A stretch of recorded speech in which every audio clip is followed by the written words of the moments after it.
This is Bob Oliphant from the Westford Historical Society and Museum, bringing you episode 30 of season 3 of the Westford Wardsman podcast. The Westford Wardsman newspaper was part of Turner's Public Spirit, a weekly newspaper in Ayer a century ago. In this episode, we'll be reading the Wardsman for the week ending Saturday, July 23rd, 1910, and I'll elaborate on what was happening in Westford that week. The week starts with the Westford Center section. Mr. and Mrs. Myron Whiteman and family of Lowell were guests Sunday of Mr. and Mrs. Emery J. Whitney. Mr. and Mrs. Henry M. Wright and son Livingston of Quincy are making their customary July sojourn at Nahum H. Wright's. A pleasant day's outing was enjoyed by a group of ladies on Wednesday at Marblehead and Salem Willows. A fish dinner was enjoyed at the latter place. Mrs. J. Herbert Fletcher, Mrs. H. V. Hildreth, Mrs. Lizzie Hamlin, Miss May Balch, Mrs. Orion V. Wells, and Mrs. Alfred W. Hartford made up the party. Miss Eva F. Pine is able to be out again after an illness threatening congestion of the lungs. J. Herbert Fletcher and Robert Prescott enjoyed a few days' trip to Francistown, New Hampshire this week. E. A. Cogshell has been elected preceptor of the Academy for the next school year. Mr. Cogshell is a graduate of Tufts College. He comes here from Stowe, where he taught in the high school last year. He is married and has one child. Mr. and Mrs. William A. Woodward's many friends here will be glad to know that Mr. Woodward has a most desirable position at Bridgewater in one of the most beautiful old towns of southeastern Massachusetts. Mr. and Mrs. Woodward have secured a very pleasant house to live in. The next paragraph is entitled Birthday Party. Master Alfred Sutherland observed the 13th anniversary of his birth on last Saturday by giving a party to a group of his boy friends. The affair was to have been enjoyed in the orchard, but the rain that came at noon made indoors necessary, and from 2 until 5 the party had a jolly time with games of all kinds and music and birthday spread of abundance of ice cream and cake and other good things. One of the lad's presents was a beautifully made and decorated birthday cake presented by his friend, Mrs. Sebastian B. Watson, which played its part at the feast. Other gifts, both useful and for pleasure, were received. The young host was assisted in making the affair as pleasant and successful by his sisters, Mrs. Beatrice and Lillian Sutherland. Next is the About Town section. The Herbert E. Fletcher Company are busy with a large contract at Augusta, Maine for the Maine Central Railroad, eliminating grade crossings. The H.E. Fletcher Company was the quarry on Groton Road, towards the east end of Groton Road on Oak Hill. The men folks of the Unitarian Church will furnish the food part of the entertainment at the annual reunion of Troop F, Cavalry, on August 11th. The Chelmsford Band will furnish the music. Miss Ella Wright of Cleveland, Ohio, has been beautifying the life of Brookside at the old Fletcher homestead. Many regrets among those who love nature in its best dress parade that changes in her home life at Cleveland was such as to make it necessary for her return on Friday. Miss Sarah Stevens Barton died in Jamaica, Vermont last Saturday, aged 66 years. Her death was the result of a fall downstairs about a month ago. Recovery was well underway when heart failure caused reaction. Mrs. Barton was born in Westford, where most of her life was spent. She leaves 3 brothers, Ephraim A. Stevens of California, Merrill of Vermont, and Andrew C. Stevens, a twin brother of Jamaica, Vermont. Burial took place in Fairview Cemetery Tuesday evening. The next section is called Accidents. A blasting accident at Oak Hill at the quarry of the H.E. Fletcher Company on Tuesday morning caused Charles A. Byard, the foreman of the quarry, to take his summer vacation at the Lowell Hospital, taking with him 2 jaws broken 3 times, besides a lot of rash interference with his teeth. He had just set off a blast and had moved the usual safe distance, but a loose railroad tie that was used to arrest the blast flew skyward and descended downward, striking Mr. Byard on both jaws at the same time. He is a powerful built man, and the blow was a terrific one, but it did not send him to the ground. He may be the coming man for Johnson.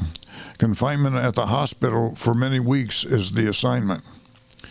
The Johnson reference here is to the famed African-American heavyweight boxing champion Jack Johnson, born in 1878, who died in 1946, who beat the former champion James J. Jeffries on July 4th, 1910.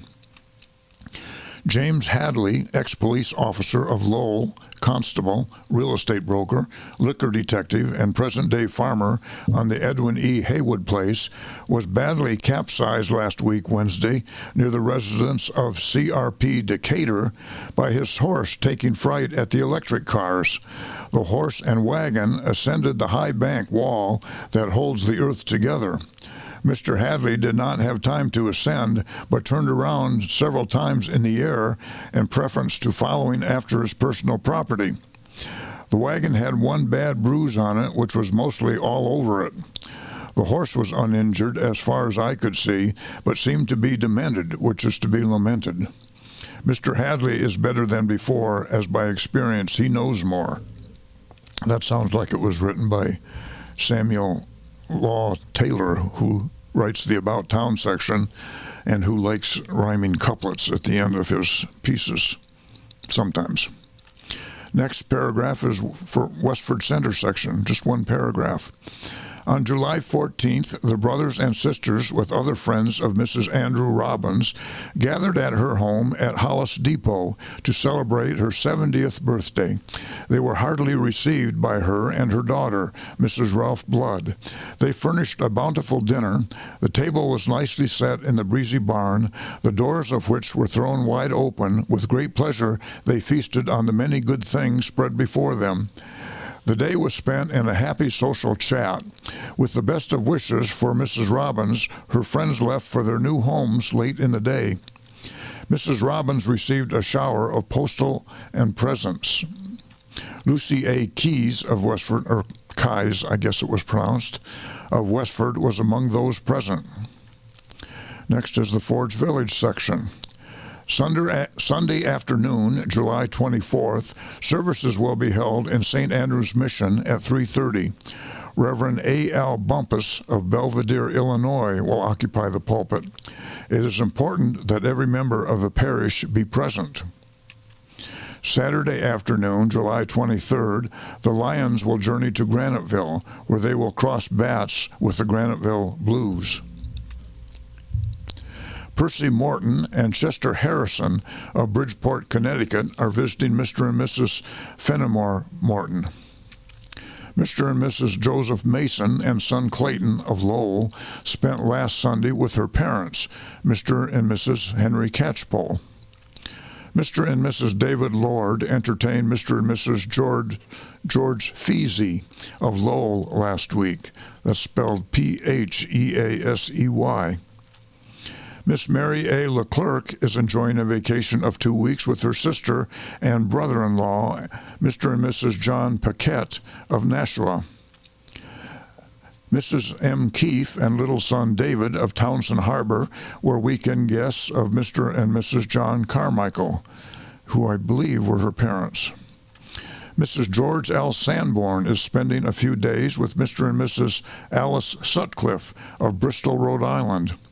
Mr. and Mrs. Charles Nichols and family of Everett have arrived at their cottage at Forge Pond for the rest of the season. Camp life is in full swing at Forge Pond, every cottage being rented. Camping is the fad now, and owners of cottages could rent many more, so great is the demand. Among those who are entertaining large parties at the pond are Mr. and Mrs. Clarence E. Edwards of Lowell, who, with their 2 sons, are spending 2 weeks at Mr. Hardy's cottage. Among the large number they have entertained this week is Mrs. John Bentley and children, Miss Gertrude Edwards, Mr. Norman Scott, Mrs. J. Morris, Mrs. T.H. Higginbotham, and Master Joseph Higginbotham, Mrs. Wallace Crockett and daughter Lena, all of Lowell, Mrs. L.P. Richardson and daughter Marion of Dorchester, and Mr. and Mrs. Charles Newton of Andover. Mr. and Mrs. A.E. Wyman and family of Winter Hill, Somerville, are at the Dr. Murray camp at Forge Pond for the remainder of the season. Among the merry crowd of campers at the pond are the Mrs. Lillian and Marjorie Rose of Belmont and party of Radcliffe students who are located at the sleeper cottage named Treetops. Miss Nellie Jolly and Miss May Sears of Lynn were Sunday visitors at the home of Mrs. W.A. Lowther. J.W. Blake entertained his cousins, John Ross and Gus Amesley of Boston, last Sunday. The Mrs. Margaret and Minnie Trainer and friend of Lowell visited their brother, John Trainer, on last Sunday. A check was received a few days ago from Sherman H. Fletcher of Westford by the John Edwards Hose Company. The money is to be used to purchase uniforms for the firemen and was greatly appreciated by the members. The uniforms consisted of very bright red shirts. Dr. Harrison M. Bennett of Washington, D.C. is visiting his brother, Elvin S. Bennett of this village. Miss Elsie Northrup of Pepperell visited her relatives, Mr. and Mrs. Fenimore. I think that's probably Fenimore Morton, the first of this week. The Mrs. May and Helen Lord were the guests on Wednesday and Thursday of Mr. and Mrs. Harrison Sargent of Pepperell. The Ladies' Sewing Circle were entertained last Thursday by Mrs. William H. Fernald at Knops Pond Farm. Supper was served under the trees at 5 o'clock. Miss Evelyn Fernald, who is enjoying her vacation from Vassar College, assisted her mother in serving. The members returned home late at night after spending a very enjoyable day. Next is the Graniteville section. The Pony Club held a social dance in Healy's Hall on Saturday evening, which was well attended. The Elite Orchestra furnished music for dancing. Many were present from out of town, and all had a thorough good time. At both Masses in St. Catherine's Church on Sunday morning, Reverend Father Doherty said that after the 10:30 o'clock Mass on next Sunday morning, there would be a meeting of the parishioners for the purpose of choosing committees to have charge of the annual picnic to be held this season. Mrs. Hannah Lambert and daughter, Miss Lulu of Lowell, have been recent guests of Mr. and Mrs. Joseph Wall. Mrs. Timothy Sullivan of Marlborough and Mrs. Bessie Roach and little daughter Bessie of Haverhill have been recent visitors at the home of Mr. and Mrs. J.A. Healy. The Albert R. Choate Hose Company had a tryout on Monday evening, and several of the hydrants throughout the village were flushed out. After the trial, the members of the company held a meeting during which it was decided to hold a gala day in this village on August 27th. It appears that the local company has received a challenge to compete for the silver trophy that is now held by the A.R. Choate Hose Company. On August 27th, it is expected that all 3 hose companies in the town of Westford will compete, and the contest is bound to be interesting. Business on all the ledges here appear to be particularly good just at present, and all the different stone contractors are having all they can do. New men are constantly arriving every day, and one contractor here advertised for 100 men. That's the news in Westford for the week ending July 23rd, 1910. Thank you for listening, and thanks to Ryan Cousins of Westford Cat for providing technical support. You can find transcriptions and podcasts from the Westford Wardsman at our website at museum.westford.org or visit the Historical Society's Facebook page for more Westford news from a century ago. This is Bob Oliphant, and I hope you will join us for next week's Westford Wardsman podcast. Thank you.